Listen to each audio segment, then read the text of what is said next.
signifies that Earth's atmosphere is transitioning into a new physiochemical process. This is very important because non-uniformities in the Earth's ozone concentration can and will cause an abrupt growth in temperature gradients. And by gradients, he's not just saying temperature goes up, he's saying that it can wildly fluctuate up and down. This leads to the increase of air mass movement velocities and to irregularities of moisture circulation patterns. So it's causing all kinds of disruption. Temperature gradient changes and alterations over the entire planet would create new thermodynamic conditions for entire regions, especially when the oceans begin to participate in this thermal non-equilibrium. Does it concern you at all that the FBI is investigating it? A little bit, yes, but there's lots of pranks, and so that's probably what it was. I reached out to the FBI, but they did not return my phone call. The FBI did speak with local law enforcement about the length of the observatory closure. They spoke to our sergeant initially and indicated that they'll be down for a few days.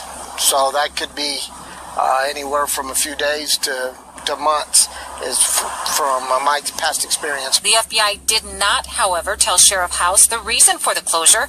As for the post office in Sunspot, a spokesperson with the USPS told me they were left in the dark as well. Well, we were told on September 6th that we would be evacuated along with the surrounding area.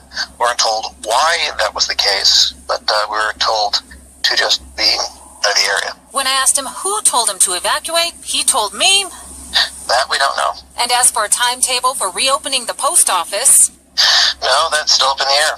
We will remain suspended until we're allowed to return. There's new things happening to the Earth. The temperatures change, the oceans change, the atmosphere changes, and in certain areas they will become a lot more inhabitable than they might be now. So there is reason for concern. This is not just a smooth, easy thing. There's going to be some bumps and jars as we go through this, to say the least. There is also a registered coherence between the gutter qualities, meaning the certain fluctuations in the magnetic field in Brazil, the Brazilian magnetic anomaly, and the Hydro-Quebec power production system in Canada. Combined techno-natural electromagnetic processes in megalopolises are very complex and as yet unstudied. The hydroelectric power plant in Canada actually getting fluctuations down in Brazil in this magnetic anomaly, and they totally match. That again is something that shows how electromagnetically interconnected we are. A 1996 study of mortality, meaning people dying from cardiovascular diseases in St. Petersburg, Russia, uncovered a direct connection between the amount of power that the city was consuming and how many people die. That's another thing that really doesn't want you to know. That the more they turn up the juice, the more energy, the more electricity is running through the wires, the more people die. Why? Because of electromagnetic smog.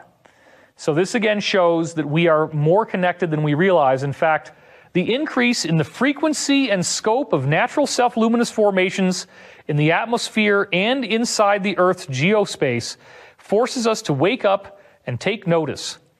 The processes of generation and the existence of these formations spreading all over the Earth represents a remarkable physical phenomenon.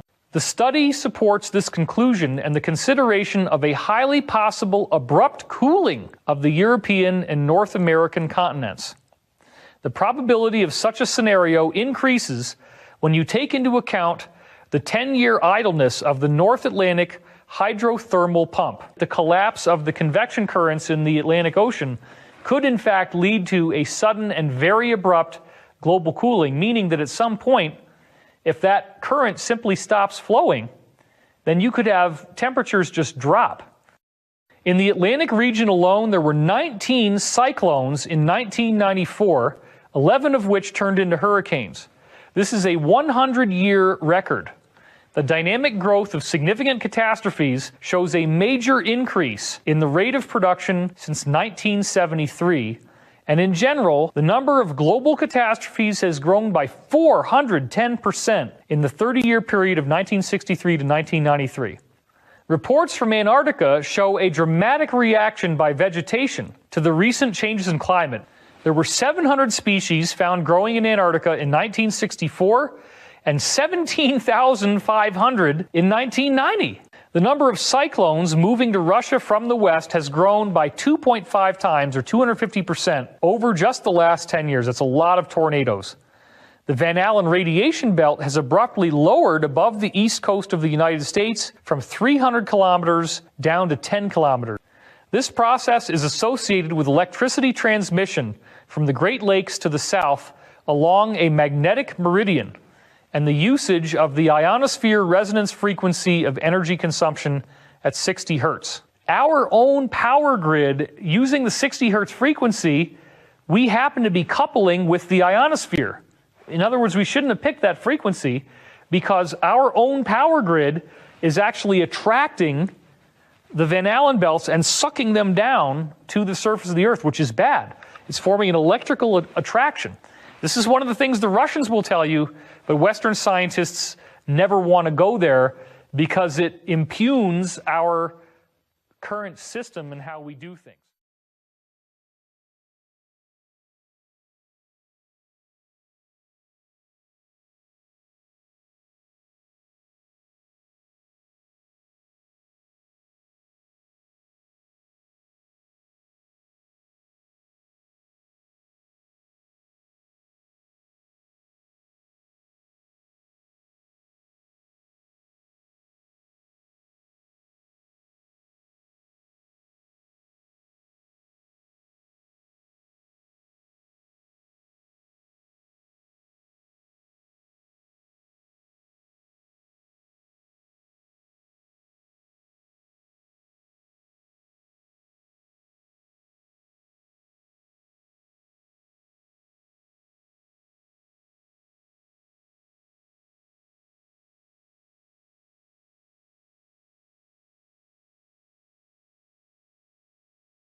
The more humanity strays from its origin, the more we deny our bond with nature, the farther from perfection we become.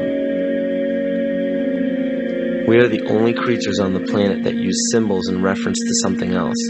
We use symbols for absolutely everything the mind can conceive of. There is at least one word or icon or gesture to insinuate everything our five senses can detect and then some. But along with this beautiful gift comes a flaw. Most people are unwilling to seek and create their own interpretations of these symbols. Instead, they blindly submit to preconceived definitions and connotations given by sources unknown. Because of this, many things have been predetermined in our understanding of life without our knowledge. Words can be perverted and used to manipulate rather than to inform. Symbols can be used to segregate rather than unite. And those given the responsibility and authority to disseminate information to the public possess the ability to do with it what they choose. Listen carefully.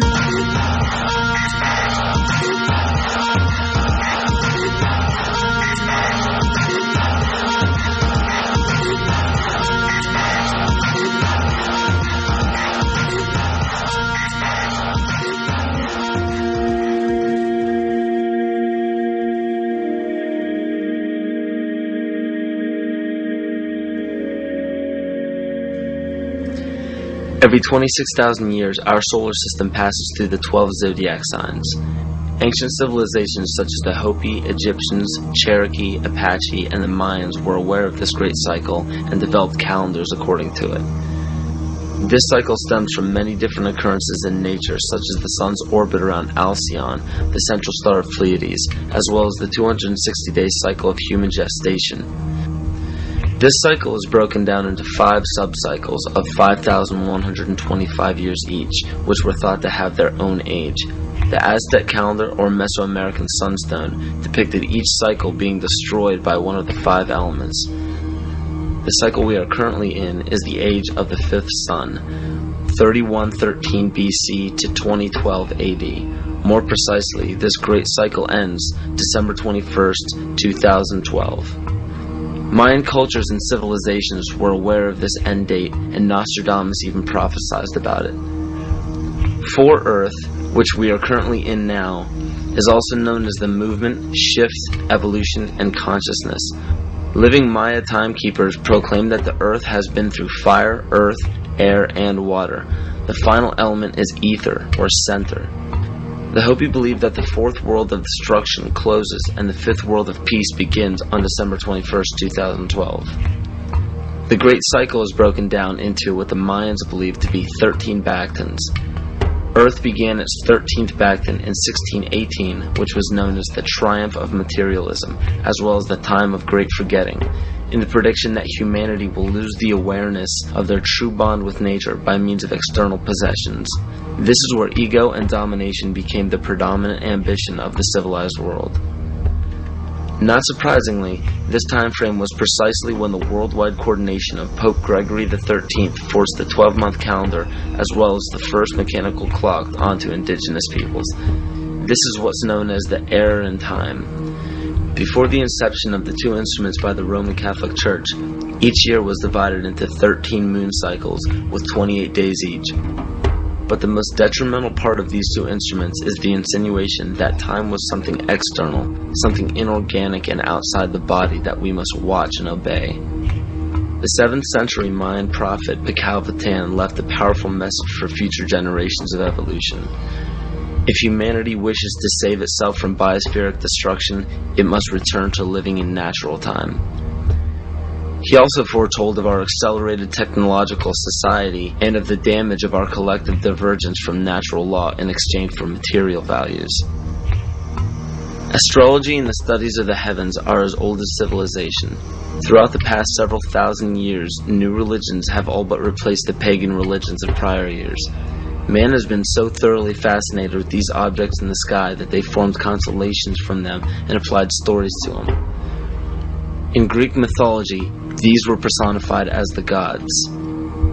We notice in the structures that still stand to this day that the most ancient of civilizations put forth more wealth, power, time, and effort into the locations of the stars than any other practice. This is commonly written off as simple curiosity. But the truth is becoming clear by the day as we close in on the 0 year of December 21st, 2012. It is a common misconception that the pagan religion is rarely practiced today.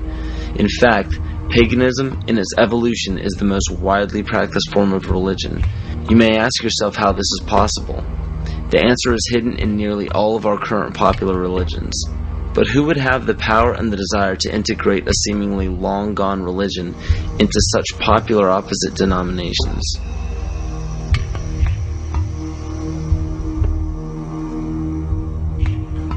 Dr. Adam Weishaupt was born on February 6, 1748, in Ingolstadt, in a city in Bayern, or Bavaria, Germany.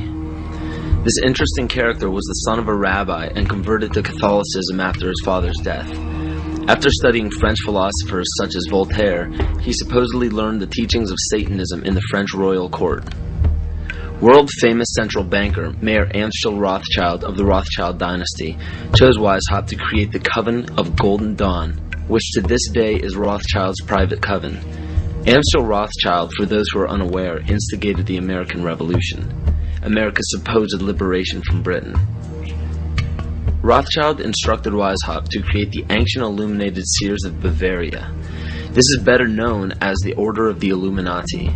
The name in Luciferian teachings means the bearer of the light, the illuminated, or the enlightened one.